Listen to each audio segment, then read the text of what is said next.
Welcome back to Grand Slam Sports Baseball segment.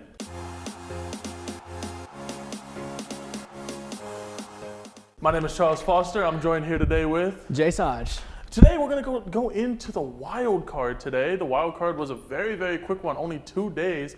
So we're going to talk a little bit about it. First off, we're going to talk about the Twins versus the Blue Jays. This one surprised me. The Twins, they came out of the AL Central as, they weren't that good the entire season. I mean, they had a little streak here at the end, but the Twins beating the Jays, we mentioned before the Jays cannot score runs for the life of them, and that continued to be the problem against the Twins. They just could not score. I was surprised because I'm really high on the Jays. I like them. They just couldn't score. And we knew that coming in that they would struggle scoring. So to see them do it again, it hurts. It hurts in the playoffs. Sometimes you think by the playoff time it'd be fixed, and it just never was. Twins, makes sense. Honestly, I thought if they would win, it'd be in 3. Yeah. I did not think they would sweep the Blue Jays. The Jays have offensive firepower. This is not what I expected from this entire season, honestly, from the Jays. As Dusty Baker said in an interview, the Twins are legit. I think that they're going to put up a fight in Houston. We'll get to that soon, though. Going to talk into the next one, Rangers versus Rays. This one was not a surprise to me. Nope, I knew that the Rays were going to struggle. They were at home, so I thought they were going to take one. Rays tend to struggle in the playoffs, don't they? And they were hurt. Injuries, they play a big thing into it. Rangers are my current AL final and pick. They have been red hot team this season, too, so this didn't surprise me one bit. They 1 and 2. They're all sweeps, all wild card, kind of boring. Yeah, it's kind of boring. Kind of boring wild card, but hopefully it gets better in the divisional round. And of course, we're going to go back over to the NL. We're going to talk about the Diamondbacks and the Brewers. Wow. I thought the Brewers would win this one. I think I picked Brewers in 2. This one shocked me because the Brewers are normally a team that, when they're in the playoffs, they are non-existent. Mm-hmm. But their team was so good. I just thought that, maybe they'd at least come out of the wild card. But no, they got swept. And Corbin Carroll and the Diamondbacks move on. And they will be playing the Dodgers on Saturday. And I love this D-backs squad. Yeah, they are fun to watch, aren't they? It's young teams, man. And they went into Milwaukee and swept Milwaukee, a division winner. Not granted the worst division winner, but the D-backs earned it. Yeah. And moving on to my favorite series, the series I thought was going to be the best. Unfortunately, this one pained me a little bit. Miami, Philly. They're my NL team. I love Miami. They're a fun team. They're not one of those teams that they're super talented, but they're fun. The atmosphere in Miami was just amazing. The Miami fans that were actually showing up were amazing. It's great because Miami sports, it was a great year for them. This was the first time Miami has made the playoffs in a full season since 2003. Really? Miami has been struggling, which is that is one of the longest playoff droughts other than, they made it in 2020, but that barely counts. Yeah, but COVID year. Philly did what Philly does best. Doesn't surprise me because you saw what they did last year. Last year they made a run of playoffs like this, same thing. They tend to get hot at the right times. Playing in Philly, it's one of the hardest places to play. It might be the hardest to play in the playoffs. A grand slam to win the game, to win the series. We saw that one coming, but it pains me. I love the Marlins, but best of luck to them. That's your NL team. My team is actually the D-backs, if you never knew. NL team D-backs. I say. So we got there some we fun go. stuff Let's going go on. D-backs. NL's going to be fun, but we're going to go in to every single. First off, we're going to do our predictions for the bracket. Then we're going to go into every single game. Actually, I think I want to go into them first. If you would be okay with that. All right. I think it fit well. Let's go into all the games first. First off, we're going to start off with Orioles versus Rangers. Now, this one's probably the hardest one to call for me. Yes, we both picked a different team from this. I said that the Rangers would make it to the Wild Card. I picked the Orioles last week. Yeah, so we said that they'd be going to the World Series. So to see these two match up this early, it's going to be fun because one of our teams is going to move on. One of them will be done. So I'm debating hard whether to change my pick or continue with the Orioles. This is probably, I think, if any series goes to 5, it'll be this one, 100%. The biggest thing for this series will have to be pitching. Both of these teams, the Rangers have a good pitching staff. They're just hurt. The Orioles don't have a good pitching staff. They're healthy. They just don't have one. So it's to the point now where you're relying on these pitchers that doing good this year and this year only. Like this is their first year actually doing good. Yeah. So you have a few veterans, and veterans on the Rangers side. They've been there before. Jordan Montgomery. You have Eovaldi, pitchers that did really, really good.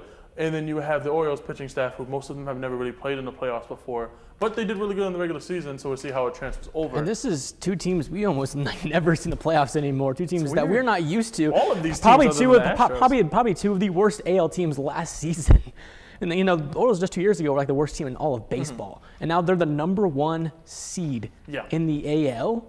That's just unprecedented from an Orioles point welcome of view. to farm systems. Mets fans, Padres absolutely. ownership, look at me right now.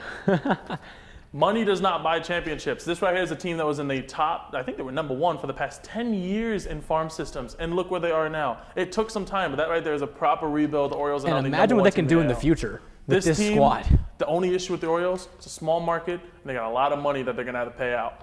I don't think it's going to stay for a long time. I think their players are going to start going to the big markets coming soon, unless they can bring home some hard work. I think their window is right now. The window is now in the next year or two. Yeah, if because once those, like we talk about in soccer all the time, once you see the Sharks are going to start coming. They're going to be hovering over Adley, the Gunnar. Yankees, the Dodgers, the Padres, the Mets, those teams that are big markets. Money may not buy championships, but it does buy good players. Absolutely, that it does cause issues for a small market team like that. I say I'm still going with the Rangers in 5, but I think it'd be close. Orioles in 5. I'm going to stick with my OG pick here. With our Baltimore predictions. Orioles. All right, I'm going to go Orioles in 5. I think they have just enough to get past Texas. We're going to see how that one goes out. We're going to move on to our next game. We're going to talk about the Twins versus Astros. This one, interesting. A lot of people think the Twins have a legit shot in this series, as hot as they've been.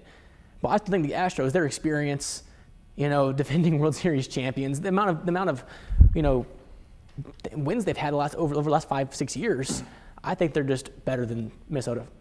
I think that the Astros come out on top, but don't be surprised if the Twins do. I wouldn't either. This will not be one of those things where if the Twins come out on top, we're going to be sitting there sitting there like this. Oh my goodness! Like, how did they do this? Like, no, the Twins have the roster. Yeah. They always have had the roster, and Correa's finally back. I'm excited to see Correa in Houston. That'll be a fun return in the playoffs too. Yeah. It'll be really fun to see. Correa has a really good habit of coming out in October, and he's doing phenomenal in the first series. No Buxton, but he's back in the bench. That'll be nice for the team. Yeah. Their pitching, once again, phenomenal pitching. The Astros, their pitching on paper is phenomenal, but they've been struggling this past year, so it'll be interesting to see if the playoffs are going to ramp them up or if it's just going to be more of the same. Framber Valdez and Verlander might, honestly, you could say one of them for sure is going to be a guaranteed win. So that's hard, knowing that you're going to be coming in to a field like Minute Maid and you're going to have to win games because their pitching is so good. And whenever you're going against Cy Young winner last year, Verlander, and arguably could be a Cy Young winner within the next few years, Framber Valdez, and even just the lower end, J.P. France and Christian Javier. This team, pitching-wise, there's nothing you can do. You got 9 straight innings of good pitching. I just want to congratulate Twins fans. Yeah. They finally won not only a playoff game, but a playoff series. It's been a long time for Twins fans. I don't think I was born last time they won a playoff series, honestly. We weren't. Neither of us were. It was 2000. Yeah, and as a White Sox fan, obviously a little bit of me irks because I don't like the Twins. I never have. Really? But okay. I'm happy to see it. You're always happy to see the Yankees own the like Twins, so I'm not worried about them. Yeah. I don't really Moving on to the NL, the fun one, the fun division over here. We have the entire NL is fun, really. Diamondbacks, Dodgers. This one's going to be fun, no matter which way you put it. No, it's not. It's going to be fun. It might be a blowout, but it's going to be a fun series. I love the D-backs, but not enough to say that they're going to win more than a game in this series. I mean, the Dodgers, the best thing about the Dodgers is, for this situation, if you're a Diamondbacks fan or Diamondbacks player, the best thing for you is the Dodgers are hurt. Julio Urias, his charges that are happening. Walker Buehler got hurt. The only pitcher that's really there that's from the World Series team, Clayton Kershaw. Mm-hmm. He can only pitch 1 game in the series, or maybe 2 if they want to get spicy. But this team, they're fun, and fun teams surprise people because you normally don't expect them to do good. The Phillies last year. Watch out, because this is a pitching staff. They don't outrun too deep. You see it. Pitchers like Zach Davies. The pitching staff is kind of front-loaded. Merrill Kelly, Zach Gallen. That's really it. So once you get to those games 3, game 4, if you do not win 1 or 2 with Zach Gallen or Merrill Kelly on the board, you're done. But playing in LA, it's going to be hard. But I'm excited. I think that this team will put up a fight, but I still think that the Dodgers come out on top. All right. Moving on to the last and the most fun series of the year. Probably, definitely, in my most opinion. Fun series. Now, I think that obviously, if Dodgers and Braves both make it on, that'd be the best series of all the year. That'd be my World Series. Honestly, I think Phillies and Braves is better than Braves and Dodgers would be. Hey, we'll see. But this series is going to be fun. Atlanta fans are behind their team right now. As someone who's been to Atlanta a lot, Atlanta fans, for all their sports, they love their teams. Absolutely. Best Atlanta team I have seen in decades. The best team this year, the entirety of the year, they were the best team in baseball. And wasn't even a question the entire year. They're known as having one of the best offenses of all time. I mean, I this didn't blame team them. is phenomenal. They're stacked. Even whenever in positions that are supposed to be defensive, they have offensive pieces. Sean Murphy, more of a offensive catcher than a defensive catcher. You have Matt Olson, who that's normally a hitting position, but he put up 50-plus home runs this year. Acuna with his MVP season. Ozuna actually played good this year. Even at second base, Ozzie Albies, that's not something you see often as a second baseman that hits that well. Shortstop is another position. You kind of see it 50-50, but Orlando Arcia played phenomenal this year. He was an all-star. Literally, there is not a single player out of that 9 that cannot hit the ball well. And that's why this team is the best team in the entire league. Moving on, though, to the Phillies, another team hit the lights out. And they hit the lights out against the Marlins. The crowd's going to be behind them. They will not be starting off in Philly. Game 3 and 4, though. Unfortunate. Got to play in Atlanta. You got to play at Truist Park. If they still won in Atlanta, watch out. They might win the series. Yeah, because, I mean, you got a team, once again, front to center, all can hit. Positions that probably should not be able to hit other than second baseman, all can hit. And if a team also, like that... I just want to see Harper get a ring, honestly. I do too. He deserves I love Bryce one. Harper. People He that hate deserves on one, Bryce really. Harper, grow up. I love him. And it sucked for him. He left the Nationals and they immediately won one. Yeah. That kind of hurt my soul a little bit. But, I mean, he kind of left for the money, so I get why some people are Yeah, upset. absolutely.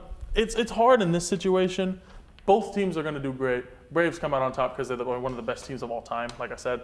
But the Phillies, they're going to put up a fight because they can hit. And hitting is so big. Obviously, it's the only way you can score. But if you can go on a hot streak, like the Phillies are so known for doing, they can steal a game or 2 games. And sometimes that even gets to 3. That causes problems, obviously. That would be a series for them. They'd be moving on. Yeah. I'll get into my pick here in a second. All right. Who did I say?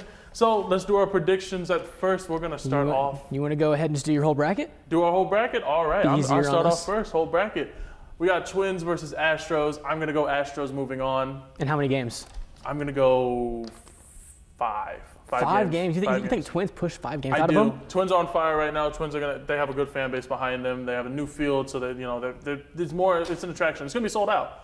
Minnesota fans, not always the best, but Yeah, they do good in baseball. They do. We got the Rangers versus the Orioles. Rangers in 5. Good series, phenomenal series. A lot of people are gonna say Orioles. Some people are probably gonna be mad at me in the comment section. Sorry, I got Rangers winning it all. So let's go Orioles. Rangers move on. Going on to the NL, Dodgers in 4. It hurts to see. Dodgers in 4. Braves, Phillies. I got Braves in 4 unless the Phillies actually come out. The Phillies are only going to win games if they steal them. I don't see them stealing 2 games. I got Dodgers versus Braves, the thing that we thought we were going to see this whole time. Moving on back to the ALCS, I got the Rangers beating the Astros in 5. Rangers beating the Astros. It's a 7-game series. Oh, so you're saying in 6? In 6? 6. In 6. In 6 because the issue is the Rangers hit so well that whenever Framber Valdez, who has been seen to sinker ball pitchers do one thing and one thing consistently. They either give up 0 hits, 1 hit, 2 hits, or they give up like 10 to 11. If you give up 10 to 11 on the Rangers, you lose. Never. There's never anything about it. So I got the Rangers stealing that one once again. You're sticking with the Rangers. Comment AL section's pick. gonna hate me. I got the Rangers going for the Cannot World believe Series. you. I got, of course, Dodgers Braves. This will be one of the best series I have ever watched. I am so excited for this one. But I got Braves in 7. Braves they had with the pitching issues in the Dodgers and the hitting strengths in the Braves. No. So you have Braves and Rangers. Braves and Rangers. Braves, I got winning it in as minimal games as possible without a sweep. Braves are going to come in there and they're going to whoop on the Rangers. The Braves are by far the best team other than the Dodgers, and once they clear the Dodgers, no one will stop them. No matter what team comes out of here, no one's stopping them. Interesting. The floor is yours. All right. Twins Astros. This one's easy for me. Stros in 3. Ooh. Sweep. Clean sweep. Twins. I don't think they have what it takes right now. I mean, yes, they swept the Blue Jays. A Jays team that can't score at all. Twins just cannot compete with Astros. Not a experienced Astros team. Stros in 3. Rangers, Orioles. I said it earlier. Orioles in 4. Foe. Oh. Foe. Spicy pick. I like it. I Orioles respect and foe. Looking over at the NL, this is where it gets tougher for me. I'm going to take Dodgers in 4. I think that's the right pick in that scenario. I think it's the easy pick. I could go D-backs to be different, but I'm not going to be. Because I'm going to be different right here. Give me the Phillies. Oh. In 4.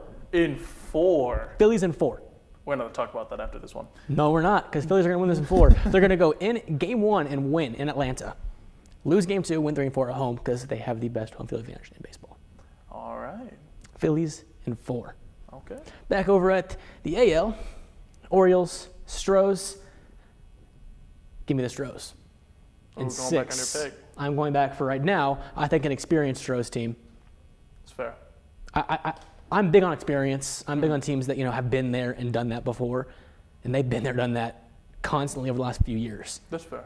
So give me the Astros back in the World Series once again. Phillies, Dodgers. The Phillies are going back. Oh, the Phillies are going back to the World Series once again. Give me them in 7 over the LA Dodgers. Once again, high on experience, and they are a hot team right now. They're going to do it. Phillies, Astros, repeat of last year's World Series. Not what a lot of fans might want to see. Yeah. Phillies. Phillies in 6. You know what? Bryce Harper gets his ring. Bring Bryce Harper. I'm all here for some spice. I like it. I like the picks. I'm probably going to be wrong. It's probably going to be Braves all the way, but why can't be spicy? Come on. Hey, Braves, they just got the roster. They got the strength. They're pitching one of the best pitching staffs I've seen in a very long time. I don't see anyone beating them. I got to be different. Come on. We'll see next week. We'll for sure see on that one. Oh, I know. Now, moving on, it's not just, at this time of the year, it's not just about the best teams and the playoffs teams. We're also going to talk about some of the teams that didn't make it, because there's still 30, there's still about 14 other ones that are still kind of sitting at the bottom right now. So me and Jace are going to be talking about our favorite teams to make the playoffs that did not make it this year. One NL, one AL. I'm going to start off with my NL team, and I'm going with the Cardinals. I have the Cardinals going all the way. I mean, not all the way back to the playoffs. The NL Central has been struggling lately, and with I do not agree. The NL Central, it's an open division. They're good for the wild card, but when it comes to the top team, the issue with the Cardinals is not their hitting. I mean, it shouldn't be their hitting once they get more consistent. It's the fact that their pitching staff is so thin that they can't get through games. I mean, they had Wainwright pitching for most of the year. It's a problem. I mean, that's a problem. Wainwright, I love you so much, but he's like 41 years old. Yeah. There's got to be a turn. I mean, they got Liberatore coming up. I like him, right? They got some decent pitchers, but they just lost Flaherty. They're going to have to make some moves, but they have the money. They're the Cardinals. A lot of people want to play for the Cardinals. The best fan base in baseball. One of the best fan bases in baseball. I could argue it is the best. It's hard not to want to put on a Redbirds jersey. I think that the Cardinals come back this year. They bounce back. They make the playoffs. They win the NL Central. Probably get taken out of the wild card. But coming this next year, I think they're going to be back. Okay. What about you? It's going to be cliche, very easy here. San Diego Padres. It's fair. I mean, they have so much firepower in that team. Come on. Look at the players they have. Look at the money they've spent. I mean, money does not always win titles, like we said. But the roster is too good not to be a playoff team. And we saw at the end of the year, they went on a huge streak to end the year, only finished 2 games outside of the wild card. They finished above the Reds, who for a while we talked about the Reds being the playoff team and being a good playoff team at that. The Padres just have so much firepower, I just don't see why they wouldn't be a playoff team again next year. Do you see them, with them losing Manny Machado for a while, do you see them making a move in the offseason, maybe getting rid of one of those stars, making some depth? It's quite possible, but they've spent a lot of money on this. They've spent a lot of time into this team. I don't think they do make any moves, but it's possible they could trade one of them away, try to get some more depth into that farm system. Like we mentioned, their farm system isn't that good in San Diego because they've spent all that money on the good players. Few top prospects, that's about it. If you want to look at the Padres, I think that the best thing you can really look at for this team has to be the emergence of some of their players that we knew were going to be decent, just hadn't settled in. First person I could think of is Kim. He's made himself now arguably the best second baseman in all of baseball. Or at least defensively, he is the best defensive second baseman. And, of course, Blake Snell. He won a Cy Young in Tampa Bay, went to the Padres, just never found his rhythm. Now that he's here, I really like, and I think that this team will do good things next year. I like that pick. Another thing I want to look out for with the Padres is pitching. Where do they do in the free agency? They need it. Their pitchers are all, I think every single one of their starting pitchers are above 30 years old in the top 5. You need some youth there. And they've gone a lot into experience. And I've said I'm a huge person on experience, but the experience just didn't work this year. They couldn't put it together. There's a lot of pitchers that are young coming into this free agency for the first time. They've never, from these small market teams, they're officially available for the first time. Watch out. Padres might be on one of them, especially someone that I kind of wanted to get in. So we'll talk about him later, but there's some people on here that I'm really excited to see. Moving on to my AL team, I got the pitching factory itself, the Cleveland Guardians. I don't like the Guardians at all, so I'm going to just... Another team that is in a very weak division in the Central. The pitching factory is back. Clase had a really bad year this year. It's unfortunate to see, but he played really good in the past few years. Just this year was not his year. You had Shane Bieber, who missed most of the year. If he stays, he'll be good. If he gets traded, then we'll see what happens. Tristan McKenzie's been out for the past year. One of my favorite pitchers. I love him. I think that he only has a 3-pitch mix, but when he does get it out there, it looks beautiful. Tanner Beebe had a phenomenal rookie season. This team has one of the best pitching staffs in all of baseball, and they're pitching. They keep on getting better every single year as they do. The pitching factory is real. Pitching, I'm a big believer on it. It kind of helps you in the playoffs. It helps you in late season. Having the depth there is always great. They're going to do something this next year. And Jose Ramirez is still going to be there. This team is going to be good. I sure hope not. They just have to make some moves. I don't know. I've always hit the Guardians. The Yankees have kept playing in the playoffs like every single year. I just got tired of playing the Guardians. I get that. I mean, I got kind of tired of them over a course. But speaking of the Yankees, they're my AL pick. A little bit. I mean, obviously some bias in this. But it's the Yankees. You can't say the Yankees aren't going to make it the next year. It's kind of hard. The Yankees make it almost every single year. Them making it this year is a travesty. In New York is basically on fire. It doesn't happen. It just doesn't happen. If you're a Yankee fan, they still finished with a winning record, which is expected for a Yankee squad. The Knicks better do good this year, because if not, New York City's going to look like Gotham, because both football teams are not that good. Both baseball teams are not doing that good. If the Knicks are bad, the city will burn. I also want to give an honorable mention to an AL team, though, Seattle Mariners. You can't not say them as well. They were that close to making it this year. They made it, last season. I don't see any reason why they can't make it next season, maybe even win the West. I think that they come out and they can make the wild card. And they were going to be on my list, but I kind of felt like they were a little bit too obvious, because that team, so much talent. They broke the streak last year. You just got to feel for them to see the fact that a team this talented. They were so close. The best division in all of baseball. The Rangers, the Astros, the Angels, when they're good, are good. And not the A's. The Athletics, but we don't talk about them. Every division normally has a bad team. Let's go A's. The A's are going to win the whole thing next year. Hot pick. Every division has that one bad team. The Orioles were it for a while. Now it's kind of the Red Sox. So in the Central, in the East. Yeah. Thank you. I'm good at sides. But moving on, once again, we're also going to talk about the things that get the teams to these new places. Players. These are some of our best, the free agency, this is our free agency tracker, of course. MLB.com posted some of the top players that they think their stock will rise coming into the postseason. And I got a list of them. We're going to talk about if we think that their stock is going to rise or not. First player I got, Aaron Nola from the Phillies. Is his stock going to rise? Do you think he's going to go to a new team, or do you think that this is a time for him to kind of stay here in Philly? It's tough to say. If they win the whole thing like I picked, I think he leaves. Because you win, you try a new challenge. If they lose and he doesn't perform too well in the postseason, he might be stuck in Philly once again. But if he plays well and they don't go too far, once again he might leave, try to find that move up to go to a contender. If he leaves, where do you think he goes? Could be a number of any contender. It could be, I could see Marlins. I'm going to take another NL team that I just said I think would do pretty good today. Could use some pitching. I can see him going to the Cardinals. He's really big on big fan bases. He's been in Philly his entire career. If he does leave, which I know he likes Philly, so I could see him staying. But if he does leave, St. Louis, Miami, some good teams that need some pitchers, I think he'd do pretty good. Speaking of Cardinals pitchers, the next one on their list was Jordan Montgomery. Yankee legend. He went and played for the Rangers this year, and he's been pretty good. Yeah. He aced game 1, which shocked me.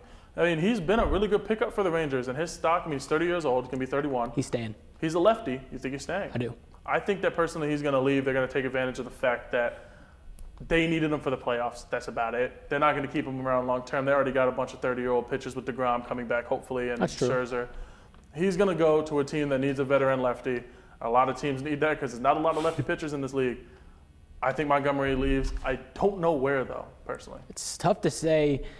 I mean, a lot of teams could use him really. I mean, any team can use him. Team could The use him. way he's playing right now, he's been one of the better pitchers right now. A 31-year-old that's a lefty. I mean, that's just something that you could. And I'm sure if he does leave, he'll want to go to a team that's going to at least contend for a playoff spot. So I could see like maybe Diamondbacks. Maybe make some money too. Yeah. Maybe make some money in the process. Maybe. I mean, if they need another veteran, because I know that I think there's only one lefty in the starting 5 for the Padres. Padres could use him too. Seattle. Seattle as well. Seattle got a lot of youth in that pitching rotation. Robbie Get a Ray's been veteran out in with there. injuries. Get a veteran up in there. Another player, a little relief pitcher, one of my favorite players, Hector Neris from the Astros. He has been on fire, one of my favorite Dominican pickups from the entire Dusty Baker era. I think that he is going to go to another contender. If the Astros win it, he'll stay. I don't think his stock rises that much. We know what we get out of Hector Neris. He was a part of the championship squad last year. He's a part of every single World Series that the Astros have been in. So what I'm trying to challenge, see what you can do elsewhere, and make some money while you're at it. I feel like it's hard for a player like Hector Neris. I mean, he came from the Dominican Republic. Dusty Baker obviously brought many players in from there. Christian Javier, Framber Valdez. And look how it's worked. I mean, I feel like Dusty Baker has his own just little circle of players that he just kind of he just finds them just here. And they're just all Dominican pitchers, and they're all very good. It works like a charm. When you win World Series like the way they are and how consistently good they are, I don't blame them. They keep doing it. If you're in Dusty Baker, and he views them as his sons. He views Hector Neris, Brian Abreu, Rafael Montero, trying to remember Christian Javier and Framber Valdez. He referred to them as his sons. I mean, they're people that he brought into America to come play here. And he sits there and he literally views them as his sons. I don't see Neris leaving. He's getting money anyway. He got like 10 mil this year. I think that maybe his stock goes up a little bit, but he stays, in my opinion. Going on to an Orioles pitcher, I think that Jack Flaherty is going to stay in Baltimore. I hope he stays. I love this Baltimore squad. I want him to stay. His stock will rise, though. I think he should stay. Flaherty is not someone we've seen very often in the playoffs. He's very young. He's 26, I want to say, 27-ish. And he's playing right now in Baltimore, a top team. They need the youth. I see with him going up the way that he has been, and if he goes up that pitching rotation, he will stay. Now, if he's not going to get in that top 5, I could see him leaving because he did kind of want to leave the Cardinals because of how bad they were. If Baltimore doesn't let him pitch, I could see him going to someone that actually does. Yeah. It'd be interesting to see. Absolutely. The last name that I saw that I really liked on this one, Michael A. Taylor, the center fielder for the Twins. Now, if you're in a situation like Michael A. Taylor, this is one of those situations where you need to be ready at all times. He was playing under Byron Buxton. We were not expecting him to play very much this year. Byron Buxton went down with an injury once again. Michael A. Taylor had to step up. Been one of the best defensive options for this team. I think that he will leave because Byron Buxton will be back most likely. Yeah. He could start on numerous teams that do not have top. Where do you see him going? I see him going to a team. It's a hard question. But if a team that wants to win now, I could see him going to a team like the Padres.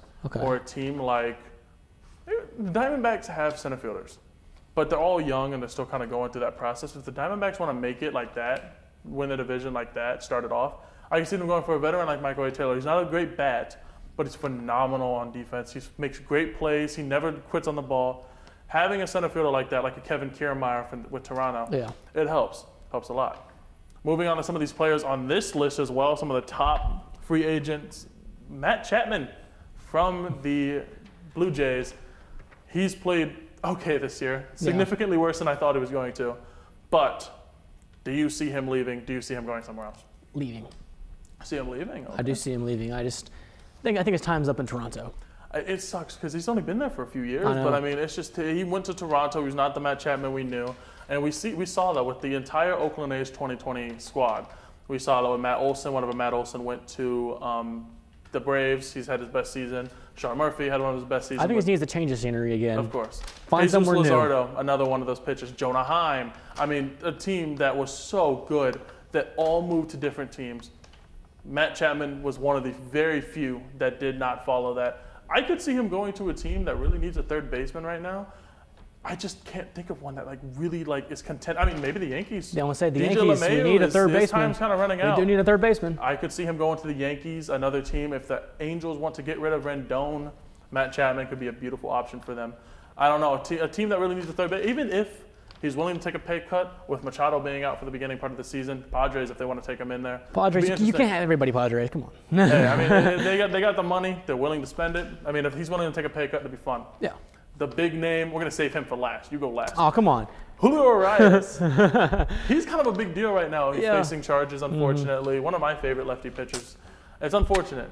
But do you think that he goes on a team this year? Or do you think that he... I mean, it all depends on how, if the charges are... Yeah. I mean, if they sustain, then he obviously won't be on a team. Of course. But if they disprove him, he doesn't get anything, I think he still leaves. I think his relationship is done with the Dodgers. And it's hard with a team like the Dodgers. They're very known for the Hispanic team, and he's a player straight from Mexico. He loves playing there. Another team that loves Mexican players, I think that he will fit in very well because we're seeing that more in baseball. We're seeing teams that are more built on nationalities than they are built on team chemistry. Yeah. The Red Sox, they like Mexican pitchers, and they like I could see lefties. it. With Chris Sale kind of being their ace, go to the Red Sox, I go can play in a good absolutely see rivalry. that. I think he will play very good there. And the lefties in Red Sox will cause some issues for a team like the Yankees that struggles against lefties more than they do against righties. Unfortunately, yeah, we do. So, Red Sox, if you're looking for a pitcher, if his charges get dropped, take him because he is going to cause issues for the Yankees for a few years. You can get him or don't. It helps the Yankees out. Yeah. Moving on, Yoshinobu, one of the biggest Japan prospects. We've been excited about him. Some people say he's going to be one of the next pitching phenoms like Shohei Ohtani. Unfortunately, he does not hit like Shohei, but he does pitch like him. One of the best pitchers in the World Baseball Classic. He's going to go to a big team. He's been linked with the Dodgers because we know the Dodgers have been trying to get him. Do you see him going to a team like the Dodgers? Or do you see him I see him going to a big market team, like a Yankees, a Dodgers. Yeah. One of those big market teams that have the money that are going to pay him. Yeah, and that's the thing. The Dodgers they've been on this guy since the beginning of this year. I think it goes to LA. They've been in his ear. They've been wanting him. I say he goes to the Dodgers. It makes the most sense. Yeah. But I mean, I can also see him surprising someone. I know that obviously he played with Kodai in the World Baseball Classic. If he believes that the Mets are a team that can go somewhere and they pay him, the Mets can't go anywhere. The Mets can be a team that him and Kodai could be a great 1-2 Japanese combo. They played together in the World Baseball Classic. One of the few players that he would actually have experience with. Another player that he could also have experience with, Lars Nootbaar for the Cardinals. He played with him also. I mean, obviously Nootbaar does not speak Japanese, so I don't know if that'd be. It's kind of a reach, but Cardinals need pitchers. It could be interesting. I say the Dodgers still though. I agree. This guy right here. What's gonna happen with him? Obviously, he can't pitch now for the next year, right? Because of his injury. So 2025. So that's gonna majorly affect where he goes and what teams want him. Now that he can only hit. With Shohei, you're still getting a top pitcher in the league. I don't think it's going to affect too much what teams want him. I think it's going to affect how much money he gets. He was going to get close to $500 million. Not anymore. It's going to be more like $300, $400 million, which is still plenty of money. But not the Angels. I'll tell you right now. You say the Angels. Not the Angels. Not the Angels. He's not going back. I could see him staying because Trout is staying. I could see him wanting to stay. Getting up there in age. Because Trout obviously said that he does want to stay for the Angels, which don't ask me why he wants to do that. I don't know. But, hey, it makes sense. But if he's going to leave, once again. It's a tough call. I've been saying that these two pair up for a long time. And the Dodgers. The Dodgers are the best team for Shohei. I've been saying it on every single show I've been on. But if you have a dark horse, who's your dark horse? It's a tough one. Dark horse? This one's going to be – some people are either going to really hate this, some people are really going to like it. Give me the Chicago Cubs. I was going to say the exact same thing. I was going to say the exact same thing. This team has it all. Another fan base that will take him in with open arms. It'll be a smaller market than playing in LA, and playing in LA is still a decently big market. I mean, it's Chicago. Some people don't like those massive markets. Shohei, he loves Anaheim specifically. Playing in a place like Chicago, people love their Cubbies. As someone that's from Illinois, I know it. Shohei would fit very well in that brotherly love. You took my dark horse pick, that brotherly love team, even though they're not Philly, they got that love. You took my dark horse pick. That sucks. I was going to say Cubs as well. I fill in with another dark horse team, though. Sorry to stay I'll go one. I'll go one now. I got to think for a second. How about Cincinnati Reds? Oh. That's a dark horse. That's a dark horse. A young up-and-coming team. Up-and-coming team. He goes there. I mean, it's like an Angel-type team almost. But I could see it, a young up-and-coming team with Ellie De La Cruz.